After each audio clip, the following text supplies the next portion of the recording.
name's Lois Paton. I'm one of the GPs up at Silverfern Medical Centre in Auckland. We're here today to talk about meningitis. Meningitis is inflammation of the lining of the brain. This lining is called the meninges.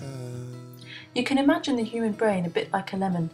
When you slice open a lemon, you can see several layers inside. The outer layer is thick and tough like the skull.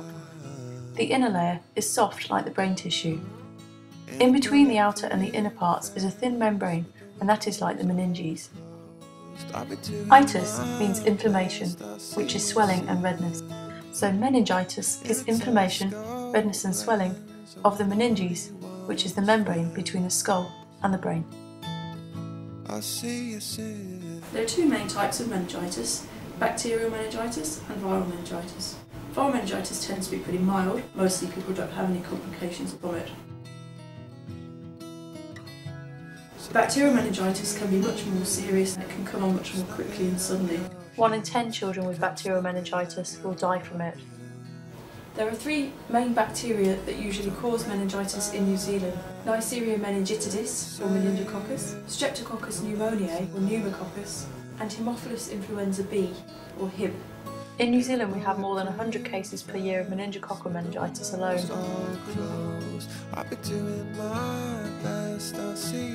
Septicemia is blood poisoning caused by the same bacteria that cause meningitis. Bacteria that cause meningitis are spread from person to person through coughing, sneezing or saliva. The meningitis bacteria usually come from the nose or the throat. A lot of people are walking around with these bacteria in their ears, nose and throat, but they don't know about it. Most of the time, these bacteria are harmless. Meningitis happens when the bacteria overcome the body's immune system and go up to the meninges around the brain. Septicemia is where the bacteria pass into the bloodstream and cause blood poisoning.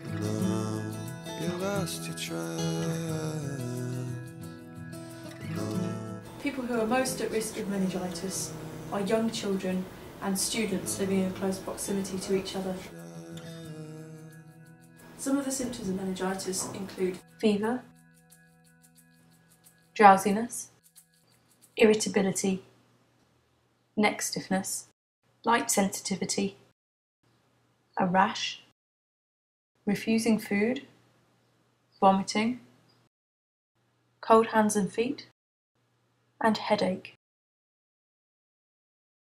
If you suspect that your child might have meningitis and you can see a rash, one of the things you can do to check that rash is the glass test. Take an ordinary glass tumbler and press it onto the rash. If the rash doesn't fade and you can clearly see it through the glass tumbler, get medical help immediately. Here's a few examples of what the rash might look like, and as you can see, when you roll a glass over it, it doesn't go away. It's quite dark in colour, quite purple in colour. It can be anywhere on the body. The treatment for meningitis is antibiotics.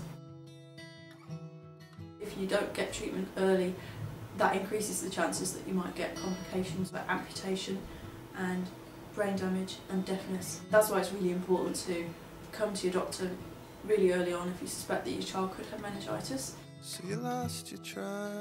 The earlier meningitis is treated, the more likely your child is to make a really good recovery. What would you do if you thought your child had meningitis? Where would you go? How would you get there? Have a think about where your nearest hospital is. Who would you go with? If you think your child might have bacterial meningitis, the best way to get to hospital is by ambulance. For an emergency ambulance in New Zealand, you need to dial 111. It's a serious illness and needs to be treated in hospital.